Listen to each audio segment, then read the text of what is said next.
آپ حضرات کو اس میں شرکت کی دعوت ہے۔ میں ابھی ہمارے الحمدللہ اکابرین مہمان خصوصی اسٹیج پر تشریف فرما ہیں، تشریف لا چکے ہیں۔ میں عالمی مجلس تحفظ ختم نبوت کراچی کے ذمہ دار برادر مکرم حضرت مولانا محمد رضوان قاسمی صاحب سے گزارش کروں گا کہ وہ مائک پر تشریف لیں اور آپ حضرات سے مخاطب ہوں۔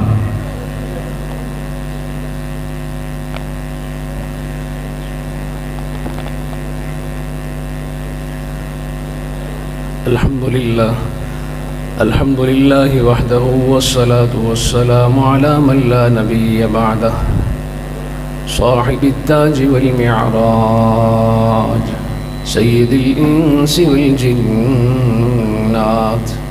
محبوب رب الأرض والسماوات الذي اسمه مكتوب في الإنجيل والتوراة أرسله الله تعالى بالحق بشيرا ونذيرا وداعيا إلى الله بإذنه وسراجا منيرا أما بعد فأعوذ بالله من الشيطان الرجيم بسم الله الرحمن الرحيم هو الذي أرسل رسوله بالهدى ودين الحق ليظهره على الدين كله وكفى بالله شهيدا قال النبي صلى الله عليه وسلم لعلي أنت مني بمنزلة هارون من موسى إلا أنه لا نبي بعدي صدق الله وصدق رسوله النبي الكريم اللهم صل على سيدنا مولانا محمد وعلى آل سيدنا مولانا محمد وبارك وسلم وصل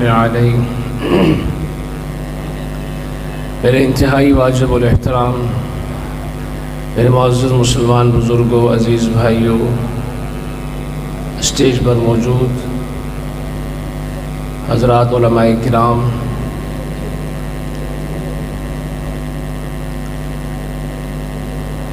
اللہ تعالیٰ کی بے شمار نعمتوں میں سے جو سب سے بڑی اور عظیم نعمت اللہ نے مجھے اور آپ کو دی ہے، اور اس وقت اس نعمت کے ساتھ ہم سب موجود ہیں۔ اس مجمع میں کوئی ایک شخص بھی ایسا نہیں ہے جس کے پاس وہ نعمت نہ ہو۔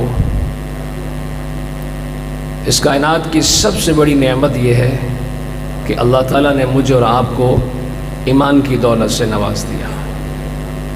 اس سے بڑھ کر کوئی نعمت نہیں ہے۔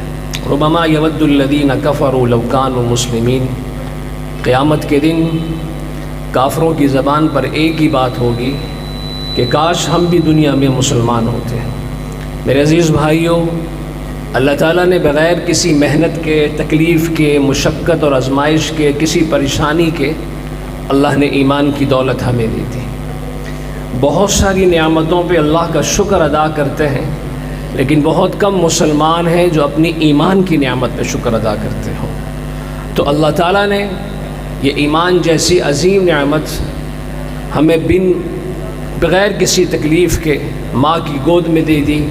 پیدا ہوئے تو ماں بھی مسلمان تھی، والد بھی مسلمان تھا، گھر کا ماحول بھی مسلمانوں والا تھا، باہر نکلے تو محلہ بھی مسلمانوں کا، قرآن کریم گھر میں موجود، مسجد میں موجود، مسجد تیسری گلی میں موجود۔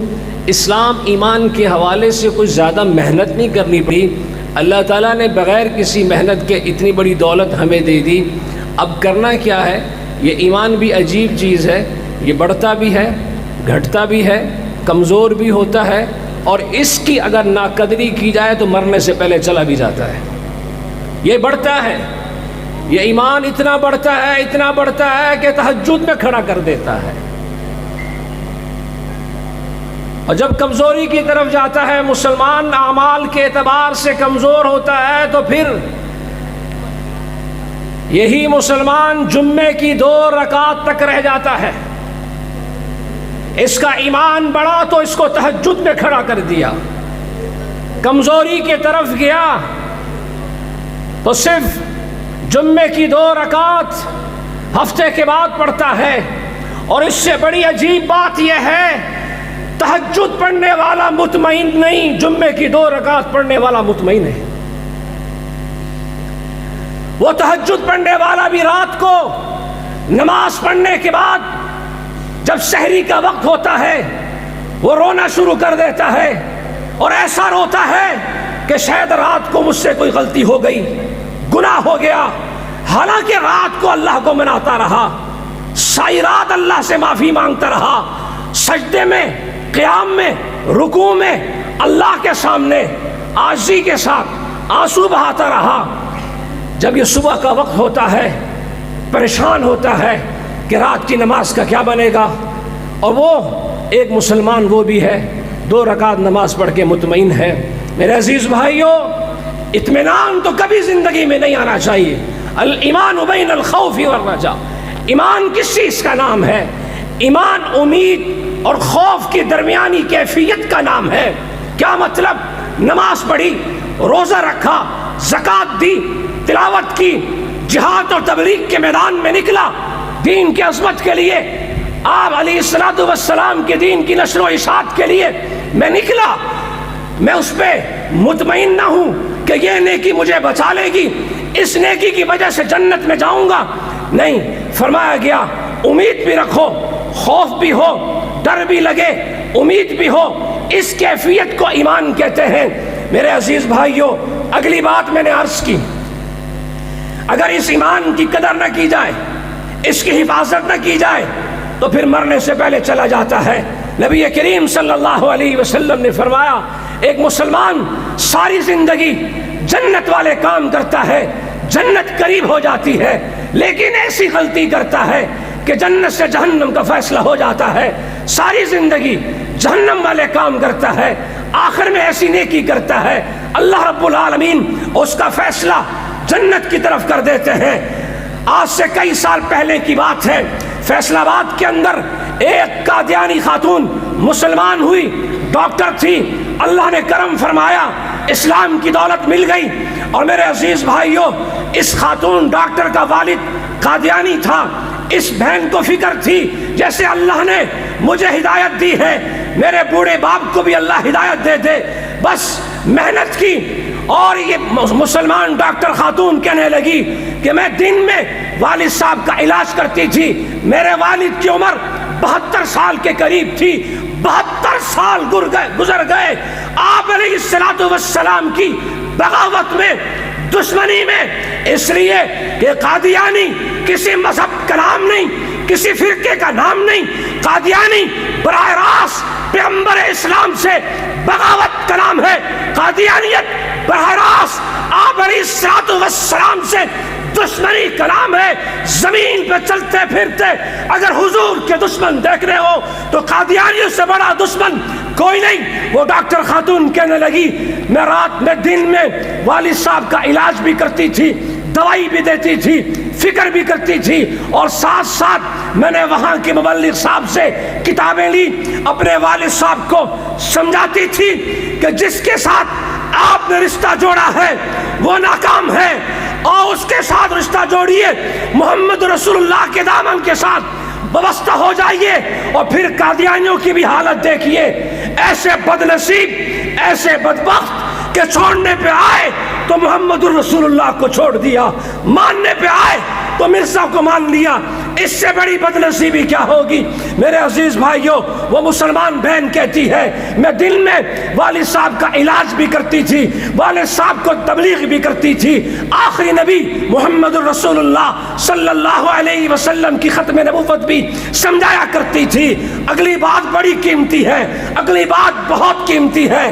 وہ بہن کہنے لگی، میں رات کو تنہائی میں اٹھتی تھی، رات کو اٹھ کر مصلی بچھاتی تھی، اللہ رب العالمین کی بارگاہ میں درخواست کرتی تھی، اے اللہ، میں جتنا بھی سمجھا دوں، میں جتنی کتابیں پڑھ کے سنا دوں، ہدایت تو میرے ہاتھ میں نہیں ہے، ہدایت تو میرے ہاتھ میں نہیں ہے، ہدایت تو نبی کے ہاتھ میں بھی نہیں ہے، ہدایت تو آپ کے ہاتھ میں ہے۔ اے اللہ، جیسے آپ نے میرے اوپر رحم کیا اور مجھے آخری نبی محمد رسول اللہ صلی اللہ علیہ وسلم کے دامن رحمت کے ساتھ جوڑ دیا ہے، اے اللہ میرے بوڑھے باپ کی بوڑھی ہڈیوں پہ رحم کر کے اسے بھی حضور علیہ الصلوۃ والسلام کے دامن کے ساتھ جوڑ دیجئے۔ میرے عزیز بھائیوں، ماں باپ کی وجہ سے ماں باپ کی وجہ سے دین مل جائے، ہدایت مل جائے، نیکی کا راستہ مل جائے، سعادت کی بات ہے، لیکن رب محمد کی قسم وہ اولاد بڑی خوش نصیب ہے، وہ ماں باپ بڑے خوش نصیب ہیں جن کو اللہ ایسی اولاد دے کہ ان کی وجہ سے اللہ ماں باپ کی زندگی بدل دے، اللہ ماں باپ کے لیے ہدایت کے راستے کھول دے۔ میرے عزیز بھائیوں، وہ خاتون کہتی ہے دن میں والد صاحب کو سمجھاتی تھی، علاج کرتی تھی، رات کی تنہائیوں میں اللہ کی بارگاہ میں درخواست کرتی تھی۔ وہ دن آ گیا، ایک دن والد صاحب نے کہا مولوی صاحب کو بلائے جس نے آپ کو کلمہ پڑھایا ہے، میں بھی کلمہ پڑھنا چاہتا ہوں، اگلی بس نتیجے کی بات کر رہا ہوں۔ میرے عزیز بھائیوں، دن کے 10 بجے 72 سال حضور کی بغاوت اور دشمنی میں گزارنے والا یہ قادیانی صبح 10 بجے کلمہ پڑھتا ہے اور آخری نبی کی آخری امت میں شامل ہوتا ہے، اور شام کو 7 بجے اللہ کے حضور پیش ہو جاتا ہے، ایک سجدہ بھی نہیں کیا اور سیدھا جنت میں چلا گیا۔ میرے عزیز بھائیوں، اس لیے میں نے عرض کیا اپنے ایمان کی حفاظت کرنا، اس کو بڑھانا، یہ مجلس، یہ کانفرنس، یہ اجتماعات۔ بعض دوست کہتے ہیں اب ضرورت نہیں ہے ختم نبوت کانفرنسوں کی، اب ضرورت نہیں ہے ختم نبوت سیمینار کی، اب ضرورت نہیں ہے دروس ختم نبوت کی۔ میرے عزیز بھائیوں، میں مانتا ہوں کہ قادیانیوں کو کافر قرار دے دیا گیا۔ آئیے چلیے وطن عزیز کی سب سے عظیم دینی دستگاہ جامعۃ العلوم الاسلامیہ علامہ بنوری ٹاؤن کے بانی اور محتمم محدث العصر علوم انوری کے وارث حضرت مولانا یوسف بنوری رحمت اللہ علیہ، آپ حضرات تشریف رکھیں، کھڑے ہو جائیں صاحب، کھڑے ہو جائیں۔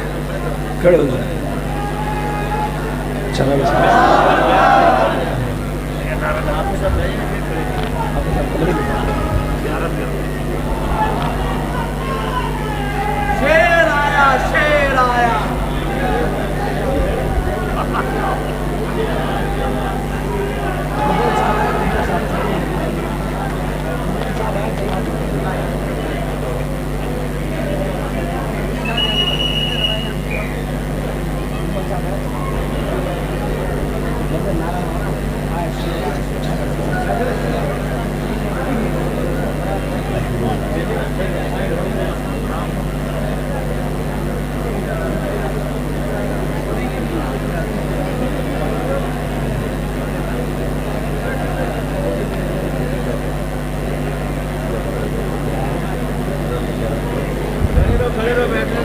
نہیں، کھڑے رہے آپ لوگ، کھڑے رہے۔ ہاں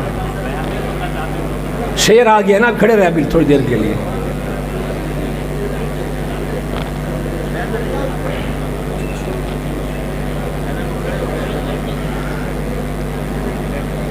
میرے عزیز بھائیوں،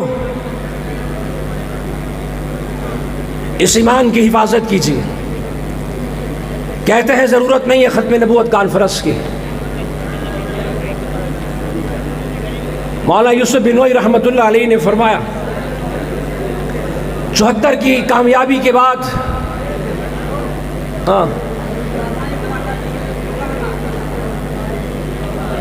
74 کی کامیابی کے بعد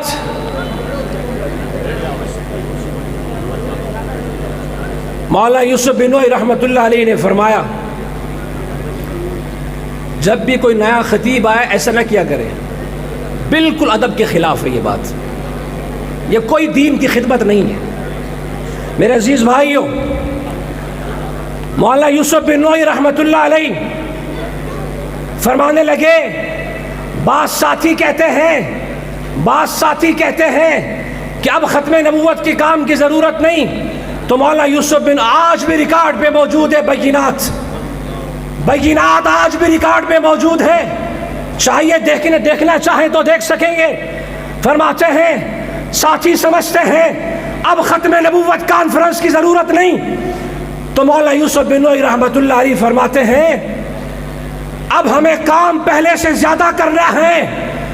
ساتھی یہ نہ سمجھیں کہ قادیانیوں کو کافر قرار دے دیا گیا، اب ختم نبوت کانفرنس کو ختم نبوت کام کی ضرورت نہیں۔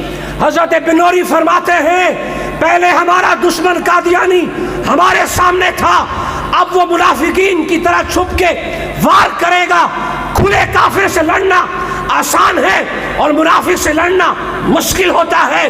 میرے عزیز بھائیوں، ہمارا کام پہلے سے بڑھ گیا، لیکن رب محمد کی قسم، آپ کے بزرگوں کی جماعت عطا اللہ شاہ بخاری کی خطابت کی وارث اور ان کے درد و فکر کی وارث مفکر ختم نبوت حضرت مولانا محمد علی جلندری کی سوچ کی اور فکر کی وارث حضرت خواجہ خان محمد رحمت اللہ علیہ کی ولایت، رات کی تنہائیوں کی دعاؤں کی وارث جماعت عالمی مجلس تحفظ ختم نبوت الحمدللہ ثم الحمدللہ دن رات محنت کر کے اس نتیجے پر پہنچ چکے ہیں۔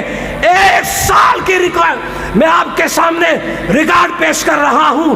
پچھلے سال سے لے کر اس سال تک پاکستان کے اندر عالمی مجلس کی مبلغین کی محنت سے پاکستان کی سرزمین پر 450 سے زائد قادیانیوں نے مرزا غلام قادیانی پہ لعنت بھیج کے محمد الرسول اللہ کے دامن سے وابستہ ہو گئے۔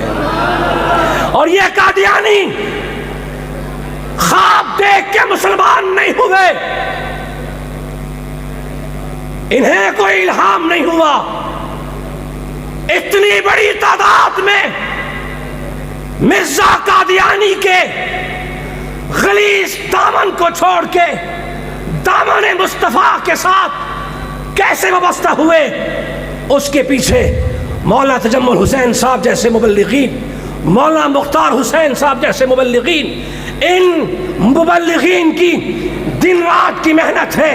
میں آپ اپنی دکانوں میں چلے گئے، مسند حدیث پر بیٹھ گئے، مصلے پہ چلے گئے، کاروبار میں چلے گئے، یہ مبلغین پوچھئے ان سے، بستر اٹھا کے، سامان اٹھا کے، کبھی کسی گاؤں میں، کبھی کسی گاؤں میں، کبھی کسی گاؤں میں، اور یہ جو 450 قادیانی مسلمان ہوئے، ان حضرات کی شب و روز کی محنت، کسی کے دروازے پہ مہینے لگائے، کسی کے دروازے پہ سال لگائے، ان کو سمجھایا۔ میرے عزیز بھائیوں، دن رات کی محنت سے یہ مسلمان ہوئے۔ کیا خیال ہے آپ حضرات بھی ان کا دست و بازو بنیں گے؟ آپ حضرات بھی ان کا دست و بازو بنیں گے؟ نہ میرے لیے، نہ حضرت قاضی صاحب دامت برکاتہم کے لیے، نہ حضرت شاہین جمعیت کے لیے، کسی کے لیے بھی نہیں۔ ہم نے مجلس تحفظ ختم نبوت کا دست و بازو بننا ہے۔ ہم نے حضور کی عزت و ناموس کی حفاظت کرنی ہے۔ کس کے لیے؟ جس نبی کا کلمہ پڑا ہے، جس نبی کے سامنے قیامت کے دن پیش ہونا ہے۔ حضرت انس رضی اللہ تعالی عنہ پوچھنے لگے، یا رسول اللہ، قیامت کے دن اتنا رش ہوگا، اتنی مخلوق ہوگی، خلق خدا ہوگی، حضرت آدم سے لے کر قیامت تک آنے والی انسانیت جمع ہوگی، آپ سے کہاں ملاقات ہوگی؟ سنیے یہ درد، یہ فکر لے کے جائیے۔ حضرت انس فرماتے میں نے سوال کیا، حضور علیہ السلام نے فرمایا، انس میری امت قبروں سے اٹھے گی، شدت کی گرمی ہوگی، زمین بھی گرم، آسمان بھی گرم ہوگا۔ فرمایا میری امت پیاسی ہوگی، اور اس دن اتنی پیاس لگے گی سمندر کے سمندر پی جائیں گے، پیاس نہیں بجھے گی۔ میرے نبی نے فرمایا، جو میرا امتی حوض کوثر پہ پہنچا، میرے دست مبارک سے آب کوثر کا ایک گھونٹ پی لیا، ایسی پیاس بجھے گی پھر جنت جانے تک پیاس نہیں لگے گی اس کو۔ فرمایا انس، حوض کوثر پہ ملاقات ہو جائے گی، وہاں بھی نہ ہو تو پل صراط پہ ہو جائے گی، وہاں بھی نہ ہو تو پھر فرمایا میزان پہ ملاقات ہوگی۔ میزان کیا ہے؟ میزان کس کو کہتے ہیں؟ میزان وہ ہے جہاں پہ آپ کا یہ بیٹھنا تلے گا، جہاں پر آپ کا یہ بیٹھنا تلے گا، جہاں آپ کی نماز اور روزہ تلے گا۔ فرمایا اللہ کے نبی نے فرمایا، میں میزان پہ پہنچوں گا، مجھے پتہ چلے گا میری امت کا حساب کتاب شروع ہونے والا ہے۔ توجہ میری طرف، میں سید نصیر الدین نصیر گولوی رحمت اللہ علیہ کا شعر اس پر سناتا ہوں تاکہ بات اچھی طرح سمجھ میں آ جائے۔ سید نصیر الدین نصیر فرماتے ہیں، میرے طرف دیکھیے گا ورنہ بات سمجھ میں نہیں آئے گی۔ فرمانے لگے کیوں نہ پلڑا، پلڑا سمجھتے ہیں؟ ترازو سمجھتے ہیں؟ سندھی میں کیا کہتے ہیں؟ ہاں ترازو۔ سید نصیر الدین نصیر فرماتے ہیں کیوں نہ پلڑا، کیوں نہ پلڑا تیرے اعمال کا بھاری ہو اے نصیر، کیوں نہ پلڑا تیرے اعمال کا بھاری ہو اے نصیر، اب تو میزان پہ خود سرکار بھی آئے ہوئے ہیں۔ میرے عزیز بھائیوں، اگر ہم چاہتے ہیں قیامت کے دن اللہ کے نبی میری آپ کی فکر کرے، میری آپ کی سفارش کرے، میزان پہ پہنچے، ہمارے لیے فکر مند ہو جائے، تو پھر اللہ نے آج زندگی دے رکھی ہے، اس نبی کی دین کی فکر کریں، اس نبی کی ختم نبوت کی فکر کریں، اس نبی کی عزت و ناموس کے لیے فکر مند ہو جائیں۔ تو میرے عزیز بھائیوں، با وفا نبی کے ساتھ وفا کریں، قیامت کے دن حضور ہمارے ساتھ وفا کریں۔ آج زندگی دے رکھی اللہ نے، با وفا نبی کے ساتھ وفا کریں۔ کیا خیال ہے یہاں سے جانے کے بعد ختم نبوت کا کام کریں گے؟ عالمی مجلس تحفظ ختم نبوت کے اکابرین کے زیر اہتمام، زیر سرپرستی، زیر نگرانی ختم نبوت کا کام کرنا ہے۔ میرے عزیز بھائیوں، ایک دفعہ سارے مل کے کہیں حضور اللہ کے آخری نبی، حضور اللہ کے نہیں۔ بہت سارے ساتھی خاموش ہیں، عقیدے کا مسئلہ ہے، اعمال کا نہیں، عقیدے کا مسئلہ ہے اور عقیدے کا اظہار کرنا چاہیے۔ حضور اللہ کے، حضور اللہ کے، حضور اللہ کے۔ میں آپ کو تکلیف نہیں دینا چاہتا، تکلیف دینا مقصد نہیں۔ آپ دوستوں کو اندازہ نہیں ہوا، آپ نے مدینہ مسجد کے فرش پہ بیٹھ کے حضور کی ختم نبوت کی گواہی دی۔ رب محمد کی قسم، اس گواہی کو آسمان کے فرشتوں نے عرش پہ لگا دیا ہے۔ حضور اللہ کے، آپ نے حضور کی ختم نبوت کی گواہی مسجد میں دی۔ انشاءاللہ قیامت کے دن اس مسجد کے در و دیوار آپ کی ایمان کی گواہی دیں گے۔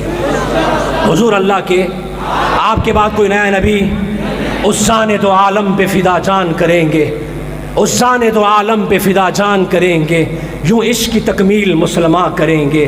انگریز کی ہر چال کا مرزائی ہے مہرہ، انگریز کے مہرے کو پریشاں کریں گے۔ وہ وقت بھی آئے گا خود ان کے پجاری ربوے کے صنم خانے کو ویراں کریں گے۔ رب محمد کی قسم، آج جناب نگر کا وہ قادیانیوں کا صنم خانہ ویران ہو رہا ہے۔ وہ وقت بھی آئے گا ارباب حکومت غدار و وفادار میں پہچان کریں گے۔ آخری شعر سنا رہا ہوں سید امین گیلانی رحمۃ اللہ علیہ کا۔ سید امین گیلانی فرماتے ہیں، ہم اہل جنوں، ہم اہل جنوں، ہم اہل جنوں اور جھکے موت کے آگے، ہم اہل جنوں اور جھکے موت کے آگے، ہم جب بھی مریں گے موت پہ بھی احسان کریں گے۔ وآخر دعوانا الحمدللہ۔